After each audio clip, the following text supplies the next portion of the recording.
साम संगीत अध्याय 62 भरोसा सूचक प्रार्थना। केवल ईश्वर प्रति करे प्रतीक्षा नीरवे आत्मा मम, करंती से परित्राण मते प्रदान।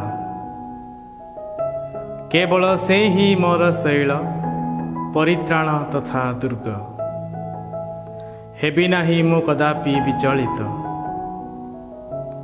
जे आउजी रहुथिबा कांथ ओ पतनोन्मुख बाड़ सदृश, करिपार सेपरी जने व्यक्ति को विध्वस्त। तनिमंत हेब तुमे माने केते काल व्यापी उद्यत। जे उच्च पदस्थ तांकु से स्थान रो ठेली देबा सकाशे करंती से माने चक्रांत। मिथ्या रटन रे से माने आनंदित करंती से माने आशीर्वाद धरे, किंतु दियंती से माने अभिशाप अंतरे। केवल ईश्वर प्रति करे प्रतीक्षा नीरवे आत्मा मम, कारण प्रत्याशा मोर ताहांक ठारू उद्भव। केवल से ही मोर शैल परित्राण तथा दुर्ग, हेबी नाही मु कदापि विचलित। ईश्वर ठारे अछि मोर मुक्ति तथा सम्मान, अटंती ईश्वर मोर सुदृढ़ शैल तथा शरण। हे जातिगण कर ताहांक ठारे आस्था तुम स्थापन, कर उन्मुक्त ताहांक सन्निधाने तुम अंतकरण। अटंती ईश्वर आमर शरण। दीनावस्था विशिष्ट मनुष्य एक प्रयास मात्र, अटे मान्यगण्य व्यक्ति महामय। होअंती सेमाने निकितिरे उतोलित, सेमाने उभये निश्वास अपेक्षा लघुतर। हुओ नाही शोषणरे आश्रित, कर नाही लुंठनरे व्यर्थ आशा स्थापन। वृद्धि पाए यदि धन, तहिरे भरोसा न रख। करिअछंती ईश्वर एक बार कथन, करिअछि मु दुई बार श्रवण। अटे शक्ति ईश्वरंकर, अट हे प्रभु निरंतर स्नेह तुमर। करुअछ प्रदान मनुष्य को तार कार्य अनुरूप प्रतिफल। अध्याय 63 व्यक्तिगत विलाप गीति। हे ईश्वर अट तुमे ईश्वर मोर, करे मु अन्वेषण तुमर। तुम पाई दृषित आत्मा मोर, हुए जेपरी संघटित जल शून्य तथा क्लांतिजनक स्थान रे अनुभूत। संधान तुमर न पाई, हुए सेहीपरि मूर्छित शरीर मोर। प्राप्त होई तुम पराक्रम तथा महिमार दर्शन, करिबी मु पवित्र आलरे तुमको निरीक्षण। तुम स्नेह निरंतर जीवन अपेक्षा अधिक काम्य, करिब अधर मम तव स्तव गान। करिबी मु आजीवन तुम प्रशंसा गान, हस्त उत्तोलन पूर्वक नाम तुमर डाकी करिबी मु निवेदन। शय्याशायी होई करे मु जेबे तुमर स्मरण, ओ नैश्य प्रहरे करे मु जेबे तुम संपर्के अनुध्यान। हुए तेबे मु मजा तथा मेद भजन करुथिबा भली परितृप्त। आनंद भरा अधरे करे मुख मोर तव स्तव गान। हइअछ तुमे सहाय मोर, करे मु तुम पक्ष छायारे आनंद गान। रहे संलग्न हई तुम सह आत्मा मोर, करे मते समर्थन दक्षिण हस्त तुमर। किंतु करंती जो माने मो जीवनर विनाश पाए अन्वेषण, करिबे सेमाने पृथ्वीर गभीर गर्तकु अवतरण। हेबे सेमाने खड्ग सम्मुखरे समर्पित, हेबे सेमाने भोज्य वस्तु शृगाल मानंकर। किंतु हेबे राजा ईश्वरंक ठारे आनंदित, करंती जो माने ताहांक नाम शपथ। करिबे सेमाने दर्प, मात्र हेब रुद्ध मिथ्यावादी मानंक मुख। ଅଧ୍ୟାୟ 64 ବ୍ୟକ୍ତିଗତ ବିଳାପ ଗୀତି। ହେ ଈଶ୍ୱର, କର ମୋର ଅଭିଯୋଗଯୁକ୍ତ ସ୍ୱର ଗ୍ରହଣ, କର ଶତ୍ରୁ ଭୟରୁ ମୋ ଜୀବନ ସଂରକ୍ଷଣ। କର ମୋତେ ଦୁଷ୍ଟମାନଙ୍କ ଚକ୍ରାନ୍ତ ଓ ଦୁଷ୍କର୍ମୀମାନଙ୍କ ଯୋଜନା ସକଳୁ ଲୁକ୍କାୟିତ। କରନ୍ତି ସେମାନେ ସେମାନଙ୍କ ଜିହ୍ୱା ଖଡ଼ଗ ସଦୃଶ ତୀକ୍ଷ୍ଣ। କରନ୍ତି ସେମାନେ ସେମାନଙ୍କ କଟୁବାକ୍ୟ ରୂପ ତୀରକୁ ଲକ୍ଷ୍ୟ। ଛକି ବସି କରନ୍ତି ସେମାନେ ନିର୍ଦ୍ଦୋଷୀ ବ୍ୟକ୍ତିଙ୍କ ବିରୁଦ୍ଧେ ସରକ୍ଷେପ। କରନ୍ତି ସେମାନେ ବିନା ଭୟରେ ତଥା ଆକସ୍ମିକ ଭାବେ ସରକ୍ଷେପ। କରନ୍ତି ସେମାନେ ସେମାନଙ୍କ ଅନିଷ୍ଟ ସଂକଳ୍ପକୁ ଦୃଢ଼ ଆଶ୍ଳେଷଣ। ପାତିବା ପାଇଁ ଫାଶ କରନ୍ତି ସେମାନେ ଆଲୋଚନା ଗୋପନେ। କରନ୍ତି ସେମାନେ ଭାବନା, ଦେଖିବ ଆମକୁ ବା କିଏ? କରିପାରିବ କିଏ ଆମର ଅପରାଧ ସନ୍ଧାନ? କରିଅଛୁ ଆମେ କୌଶଳପୂର୍ଣ୍ଣ ଏକ ଚକ୍ରାନ୍ତ ନିରୂପଣ। କାରଣ ମନୁଷ୍ୟର ଅନ୍ତଃକରଣ ତଥା ହୃଦୟ କେତେ ଗଭୀର। କିନ୍ତୁ କରିବେ ଈଶ୍ୱର ସେମାନଙ୍କ ପ୍ରତି ସରକ୍ଷେପ। ହେବେ ସେମାନେ ଅକସ୍ମାତ୍ କ୍ଷତ ବିକ୍ଷତ। ଜିହ୍ୱା ସେମାନଙ୍କ ସକାଶେ ଘଟାଇବେ ସେ ସେମାନଙ୍କ ବିନାଶ। ସେମାନଙ୍କୁ ଦେଖି ହଲାଇବେ ସମସ୍ତେ ମସ୍ତକ। ସେ ସମୟରେ ସକଳ ମନୁଷ୍ୟ ହେବେ ଭୀତସ୍ତ୍ରତ। କରିବେ ସେମାନେ ଈଶ୍ୱରଙ୍କ ଦ୍ୱାରା ସମ୍ପାଦିତ କାର୍ଯ୍ୟାବଳୀ ବିଜ୍ଞାପନ। ହେବେ ସେମାନେ ତାହାଙ୍କ କାର୍ଯ୍ୟ ସମ୍ବନ୍ଧେ ଅନୁଧ୍ୟାନରତ। ହୁଅନ୍ତୁ ପ୍ରଭୁଙ୍କଠାରେ ନୀତିନିଷ୍ଠ ବ୍ୟକ୍ତିଗଣ ଆନନ୍ଦିତ। ହୁଅନ୍ତୁ ସେମାନେ ତାହାଙ୍କଠାରେ ଶରଣାଗତ। କରନ୍ତୁ ଦର୍ପ ସମସ୍ତ ନ୍ୟାୟ ପରାୟଣ। ଅଧ୍ୟାୟ 65 ପ୍ରଶଂସା ସ୍ତୋତ୍ର। ହେ ଈଶ୍ୱର, ସିୟନରେ ସ୍ତବଗାନ ତୁମର କରିବା ଉଚିତ। କରିବୁ ଆମେ ତୁମ ଦେଶେ ଗୃହୀତ ବ୍ରତ ପରିପୂରିତ।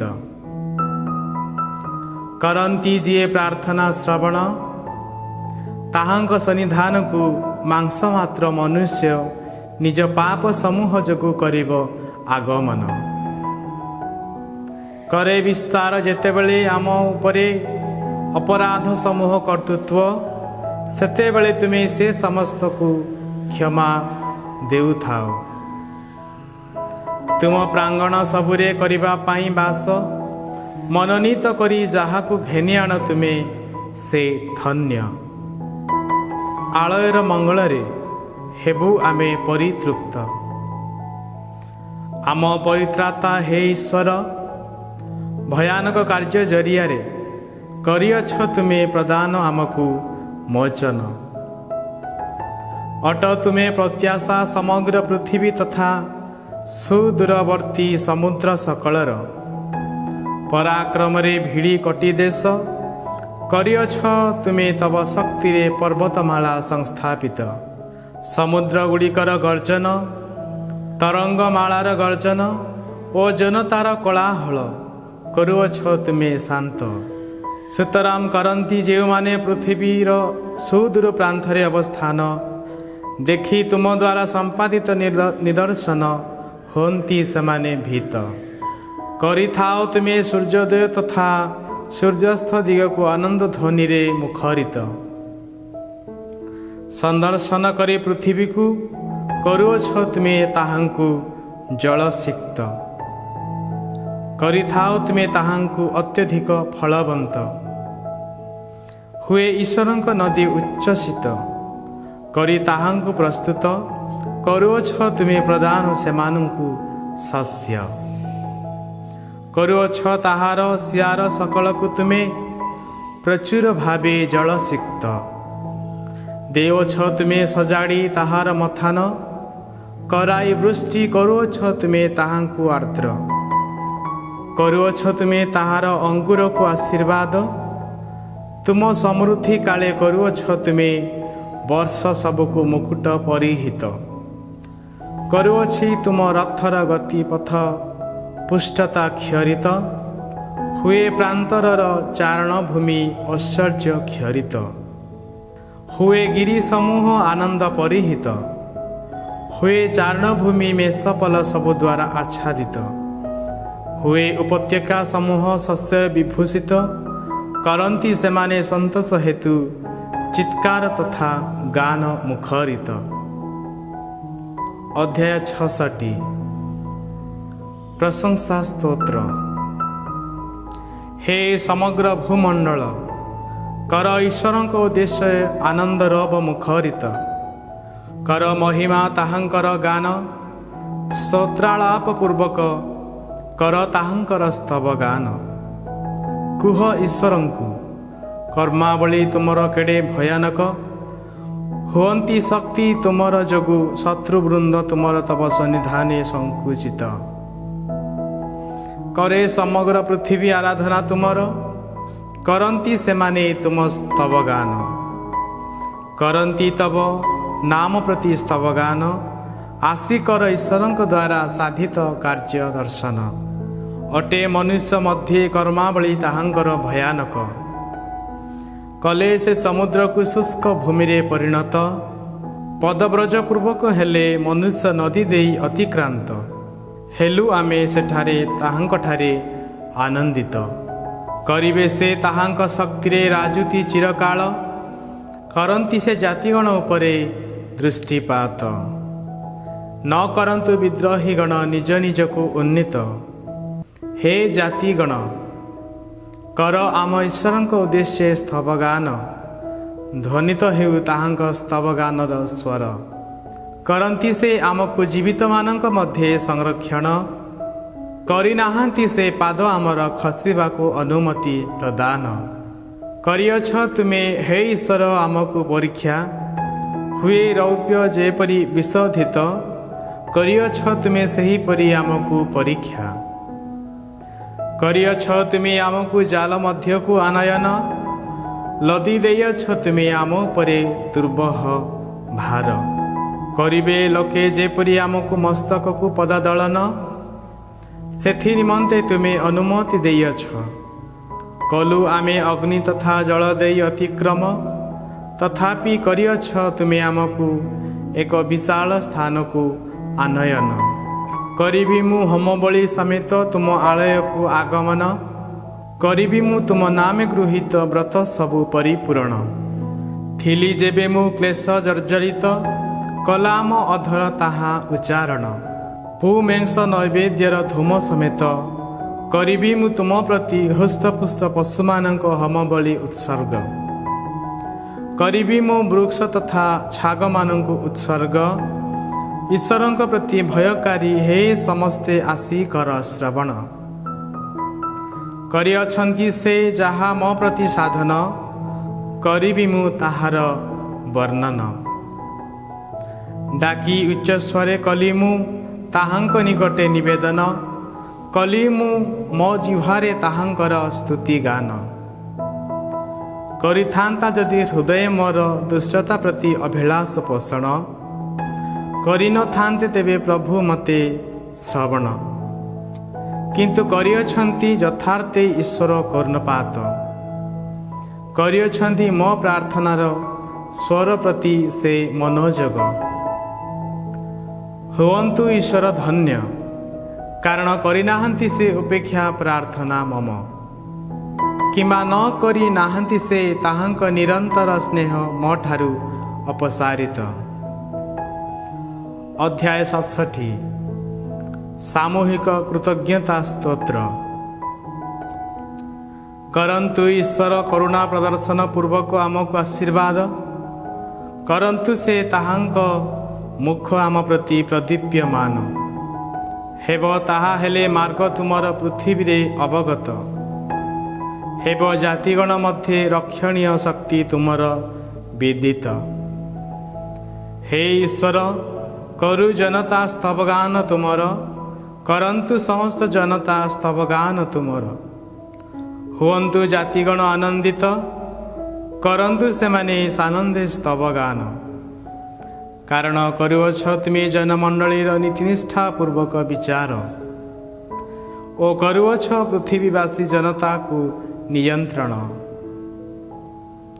ହେ ଈଶ୍ୱର, କରୁ ଜନତା ସ୍ତବଗାନ ତୁମର, କରନ୍ତୁ ସମସ୍ତ ଜନତା ସ୍ତବଗାନ ତୁମର। କଲା ପ୍ରଦାନ ପୃଥିବୀ ତାହାର ଫସଲ, କଲେ ଈଶ୍ୱର ଆମ ଈଶ୍ୱର ଆମକୁ ଆଶୀର୍ବାଦ। କଲେ ଈଶ୍ୱର ଆମକୁ ଆଶୀର୍ବାଦ, କରୁ ପୃଥିବୀର ସମସ୍ତ ସୀମା ସରହଦ ତାହାଙ୍କ ପ୍ରତି ଭୟଭକ୍ତି ପ୍ରଦର୍ଶନ। ଅଧ୍ୟାୟ 68। ପ୍ରଶଂସା ସ୍ତୋତ୍ର। ହୁଅନ୍ତୁ ଈଶ୍ୱର ଉତ୍ଥିତ, ହୁଅନ୍ତୁ ଶତ୍ରୁଗଣ ତାହାଙ୍କର ବିକ୍ଷିପ୍ତ। କରନ୍ତୁ ତାହାଙ୍କ ବିଦ୍ୱେଷକାରୀଗଣ ତାହାଙ୍କ ସନ୍ନିଧାନରୁ ପଳାୟନ। କର ସେମାନଙ୍କୁ ବାୟୁ ପ୍ରବାହରେ ଉଡ଼ି ଯାଉଥିବା ଧୂମ ସଦୃଶ ବିତାଡ଼ନ। ହୁଏ ଯେପରି ମହମ ଅଗ୍ନିରେ ଗଳିତ, ହୁଅନ୍ତୁ ସେହିପରି ଦୁଷ୍ଟଗଣ ଈଶ୍ୱରଙ୍କ ସନ୍ନିଧାନେ ବିନଷ୍ଟ। କିନ୍ତୁ ହୁଅନ୍ତୁ ନୀତିନିଷ୍ଠ ବ୍ୟକ୍ତିଗଣ ଆହ୍ଲାଦିତ, ହୁଅନ୍ତୁ ସେମାନେ ଈଶ୍ୱରଙ୍କ ସନ୍ନିଧାନେ ଉଲ୍ଲସିତ, ହୁଅନ୍ତୁ ସେମାନେ ସାନନ୍ଦେ ଉତ୍ଫୁଲ୍ଲିତ। କର ଈଶ୍ୱରଙ୍କ ଉଦ୍ଦେଶ୍ୟ ସ୍ତବଗାନ, କର ତାହାଙ୍କ ନାମର ସ୍ତୁତିଗାନ। କରନ୍ତି ଯିଏ ମେଘମାଳା ଉପରେ ବିହାର, ତାହାଙ୍କ ଉଦ୍ଦେଶ୍ୟରେ କର ଗାନ। ପ୍ରଭୁ ନାମେ ସେ ନାମିତ, ହୁଅ ତାହାଙ୍କ ସନ୍ନିଧାନେ ଉଲ୍ଲସିତ। ପିତା ଅଟନ୍ତି ଈଶ୍ୱର, ତାହାଙ୍କ ପବିତ୍ର ଆଳୟ ପିତୃହୀନମାନଙ୍କର ଓ ବିଧବାମାନଙ୍କ ରକ୍ଷକ। କରନ୍ତି ପ୍ରଦାନ ଈଶ୍ୱର, ନିରାଶ୍ରୟମାନଙ୍କୁ ଅଧିବାସ ପାଇଁ ବାସସ୍ଥାନ। କରନ୍ତି ସେ ବନ୍ଦୀମାନଙ୍କୁ ଐଶ୍ୱର୍ଯ୍ୟ ଆଡ଼େ ଆନୟନ, କିନ୍ତୁ କରନ୍ତି ବାସ ଶୁଷ୍କ ଭୂମିରେ ବିଦ୍ରୋହୀଗଣ। ହେ ଈଶ୍ୱର, କଲ ତୁମେ ଯେବେ ତବ ସ୍ୱଜନମାନଙ୍କ ସମ୍ମୁଖେ ଗମନ, କଲ ଯେବେ ତୁମେ ମରୁପ୍ରାନ୍ତର ଦେଇ ପ୍ରସ୍ଥାନ। ହେଲା ପୃଥିବୀ ତେବେ ପ୍ରକମ୍ପିତ, କଲା ଆକାଶମଣ୍ଡଳ ଈଶ୍ୱରଙ୍କ ସନ୍ନିଧାନେ ବୃଷ୍ଟିପାତ। ହେଲା ସିନାଇ ମଧ୍ୟ ଇସ୍ରାଏଲର ଈଶ୍ୱରଙ୍କ ସନ୍ନିଧାନେ ପ୍ରକମ୍ପିତ। ହେ ଈଶ୍ୱର, କଲ ତୁମେ ବୃଷ୍ଟି ପ୍ରଚୁର, ହେଲା କ୍ଷୟପ୍ରାପ୍ତ ହୋଇଥିବା ଅଧିକାରାଂଶ ତୁମର ତୁମ ଦ୍ୱାରା ପୁନଃ ସ୍ଥାପିତ। ହେଲା ପ୍ରାପ୍ତ ମେଷପଲ ତୁମର ସେଠାରେ ବସତି ସ୍ଥାନର ସନ୍ଧାନ। ହେ ଈଶ୍ୱର, ଉତ୍ତମତା ତୁମର ଯୋଗୁଁ କଲ ତୁମେ ଦିନହୀନମାନଙ୍କ ଭାବ ପୂରଣ। କରନ୍ତି ପ୍ରଭୁ ତାହାଙ୍କ ଆଦେଶ ବିଜ୍ଞାପନ, କରନ୍ତି ଏକ ବିରାଟ ଦଳ ସେହି ସଦ୍ବାର୍ତ୍ତା ପ୍ରଖ୍ୟାପନ। କରନ୍ତି ସୈନ୍ୟବାହିନୀର ରାଜଗଣ ଧାବନ, କରନ୍ତି ସେମାନେ ପଳାୟନ, କରନ୍ତି ପଳାୟନ। କରନ୍ତି ଗୃହବାସୀ ନାରୀଗଣ ଲୁଣ୍ଠିତ ବସ୍ତୁ ବିଭାଜନ। ହୋଇ ରହିବ କ'ଣ ତୁମ୍ଭେମାନେ ମେଷ କୁଆଡ଼େ ଲୁକାୟିତ। ଦେଖ ରୌପ୍ୟାବୃତ ତଥା ଉଜ୍ଜ୍ୱଳ ସ୍ୱର୍ଣ୍ଣ ଭୂଷିତ ପକ୍ଷ ବିଶିଷ୍ଟ କପୁତ, କଲେ ଯେତେବେଳେ ସର୍ବଶକ୍ତିମାନ ରାଜାମାନଙ୍କୁ ବିକ୍ଷିପ୍ତ। ହେଲା ସେତେବେଳେ ସାଲେମନରେ ହିମପାତ। ହେ ବିରାଟ ପର୍ବତ, ବାସାନନ୍ର ପର୍ବତ, ହେ ଅନେକ ଶିଖର ବିଶିଷ୍ଟ ପର୍ବତ, ବାସାନର ପର୍ବତ। କରିଅଛନ୍ତି ଈଶ୍ୱର ଯେଉଁ ପର୍ବତକୁ ତାହାଙ୍କ ବସତି ସ୍ଥାନ ରୂପେ ମନୋନୀତ, ସେହିପରି ହେ ଅନେକ ଶିଖର ବିଶିଷ୍ଟ ପର୍ବତ, କରୁଅଛ ବା କାହିଁକି ତୁମେ ଈର୍ଷାନ୍ୱିତ ଚକ୍ଷୁରେ ଦୃଷ୍ଟିପାତ। କରିବେ ସ୍ଥାପନ ପ୍ରଭୁ ସେହିଠାରେ, ସର୍ବଦା ବସତି ତାହାଙ୍କର। ସହସ୍ର ସହସ୍ର ଓ ଅୟୁତ ଅୟୁତ ରଥ ସକଳ ସମେତ ହେଲେ ପ୍ରଭୁ ସିନାଇ ଠାରୁ ତାହାଙ୍କ ପବିତ୍ର ସ୍ଥଳୀକୁ ଆଗତ। କରି ବନ୍ଦୀମାନଙ୍କୁ ତାହାଙ୍କ ପଶ୍ଚାତ୍ ଭାଗରେ ଆନୟନ, କଲେ ପ୍ରଭୁ ଉଚ୍ଚ ପାହାଡ଼ ଉପରକୁ ଆରୋହଣ। କଲେ ସେ ମାନବ ହସ୍ତରୁ, ହଁ ବିଦ୍ରୋହୀମାନଙ୍କ ହସ୍ତରୁ ସୁଦ୍ଧା ଉପହାର ଗ୍ରହଣ। କରିବେ ପ୍ରଭୁ ଈଶ୍ୱର ସେଠାରେ ବସତି ସ୍ଥାପନ। କରନ୍ତି ଯିଏ ଆମକୁ ଦୈନନ୍ଦିନ ବହନ, ହୁଅନ୍ତି ସେହି ପ୍ରଭୁ ଧନ୍ୟ। ଅଟନ୍ତି ଈଶ୍ୱର ଆମମାନଙ୍କର ପରିତ୍ରାଣ, ଆମ ଈଶ୍ୱର ପରିତ୍ରାଣର ଈଶ୍ୱର। କରନ୍ତି ପ୍ରଭୁ ଈଶ୍ୱର ମୃତ୍ୟୁରୁ ମୋଚନ, କରିବେ ଈଶ୍ୱର ତାହାଙ୍କ ଶତ୍ରୁମାନଙ୍କ ମସ୍ତକ ବିଚ୍ଛିନ୍ନ। କରେ ଯିଏ ନିଜ ଅପରାଧ ମାର୍ଗେ ବିଚରଣ, କରିବେ ସେ ତାର କେଶଯୁକ୍ତ କପାଳକୁ ବିଚ୍ଛିନ୍ନ। କହିଲେ ପ୍ରଭୁ କରାଇଅଛି ମୁଁ ସେମାନଙ୍କୁ ବାସାନରୁ ପ୍ରତ୍ୟାବର୍ତ୍ତିତ, କରାଇବି ମୁଁ ସେମାନଙ୍କୁ ସମୁଦ୍ର ଅଗାଧରୁ ପ୍ରତ୍ୟାବର୍ତ୍ତିତ। କରିବ ତୁମେମାନେ ସେ ସମୟେ ତୁମ ପାଦକୁ ରକ୍ତରେ ଧୌତ, ହେବ ତୁମ ଶ୍ୱାନମାନଙ୍କ ଜିହ୍ୱା ଶତ୍ରୁମାନଙ୍କ ଠାରୁ ସେମାନଙ୍କ ଅଂଶ ପ୍ରାପ୍ତ। ହେ ଈଶ୍ୱର, ହୁଏ ଦୃଷ୍ଟ ଆଡ଼ମ୍ବର ପୂର୍ବକ ତୁମ ଶୋଭାଯାତ୍ରା, ପବିତ୍ର ଆଳୟକୁ ମୋର ଈଶ୍ୱର ଓ ରାଜାଙ୍କର ଶୋଭାଯାତ୍ରା। ସମ୍ମୁଖରେ ଗାୟକ ବୃନ୍ଦ, ପଶ୍ଚାତ୍ ଭାଗେ ବାଦ୍ୟୋପକରଣ ବାଦକଗଣ, ମଧ୍ୟେ ମନ୍ଦିରା ପାଦିନୀ କନ୍ୟାଗଣ। କର ଗାନ ମହାଜନ ମଣ୍ଡଳୀରେ ଈଶ୍ୱରଙ୍କର ପ୍ରଶଂସା। ଇସ୍ରାଏଲର ନିର୍ଝଲ ନିର୍ଗତ ହେ ତୁମ୍ଭେମାନେ, କର ଗାନ ପ୍ରଭୁଙ୍କର ପ୍ରଶଂସା। କରେ କ୍ଷୁଦ୍ରତମ ବେଞ୍ଜାମିନ୍ ସେମାନଙ୍କ ସମ୍ମୁଖେ ଗମନ, ଯୁଦାର ଶାସକ ଦଳ ସେମାନଙ୍କ ସହିତ ବିଦ୍ୟମାନ। ସେବୁଲୁନ୍ ଓ ନାଫ୍ଥାଲିର ଶାସକ ଦଳ ମଧ୍ୟ ସେଠାରେ ବିରାଜମାନ। ହେ ଈଶ୍ୱର, କର ତବ ଶକ୍ତି ପ୍ରଦର୍ଶନ, ଆମ ନିମନ୍ତେ ଅଦ୍ଭୁତ କର୍ମାବଳୀ ସାଧକ ହେ ଈଶ୍ୱର। କର ତବ ଶକ୍ତି ପ୍ରଦର୍ଶନ।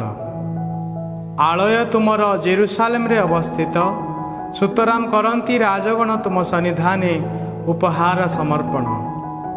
ନଳବନ ମଧ୍ୟବାସୀ ବନ୍ୟପଶୁ ବର୍ଗ ଓ ଗୋବତ୍ସ ସହ ଜାତିଗଣର ବୃଷମାନଙ୍କୁ କର ତିରସ୍କାର। କର ଭେଟି ଲୋଭୀ ଜନତାକୁ ପଦଦଳନ, କର ଯୁଦ୍ଧପ୍ରିୟ ଜାତିଗଣଙ୍କୁ ବିକ୍ଷିପ୍ତ। ହେଉ ଇଜିପ୍ଟରୁ ପିତ୍ତଳ ଆନିତ, ନ କରେ ଯେପରି ପ୍ରସାର ନିଜ ହସ୍ତକୁ ଈଶ୍ୱରଙ୍କ ଅଭିମୁଖେ। ସେଥିସକାଶେ ହେଉ ଇଥିଓପିଆ ସତ୍ୱର, ପୃଥିବୀର ହେ ରାଜ୍ୟ ସକଳ, କର ଈଶ୍ୱରଙ୍କ ଉଦ୍ଦେଶ୍ୟରେ ସ୍ତବଗାନ, କର ପ୍ରଭୁଙ୍କ ଉଦ୍ଦେଶ୍ୟରେ ସ୍ତୁତି। କରନ୍ତି ଯିଏ ନଭମଣ୍ଡଳେ ଅତି ପ୍ରାଚୀନ ଆକାଶମଣ୍ଡଳେ ବିହାର, କର ତାହାଙ୍କ ଉଦ୍ଦେଶ୍ୟରେ ସ୍ତବଗାନ। ଦେଖ କରନ୍ତି ସେ ତାହାଙ୍କର ସ୍ୱର, ତାହାଙ୍କ ଶକ୍ତିଶାଳୀ ସ୍ୱର ମୁଖରିତ। କର ଈଶ୍ୱରଙ୍କ ପରାକ୍ରମ ଅଙ୍ଗୀକାର, ମହିମା ତାହାଙ୍କର ଇସ୍ରାଏଲ ଉପରେ ବିଦ୍ୟମାନ। ପରାକ୍ରମ ତାହାଙ୍କର ନଭମଣ୍ଡଳେ ବିରାଜମାନ, ଯିଏ ଇସ୍ରାଏଲର ଈଶ୍ୱର ଅଟନ୍ତି ସେ ତାହାଙ୍କର ପବିତ୍ର ଆଳୟରେ ଭୟାନକ। କରନ୍ତି ସେ ପ୍ରଦାନ ତାହାଙ୍କ ସ୍ୱଜନମାନଙ୍କୁ ଶକ୍ତି ତଥା ପରାକ୍ରମ। ହୁଅନ୍ତୁ ଈଶ୍ୱର ଧନ୍ୟ।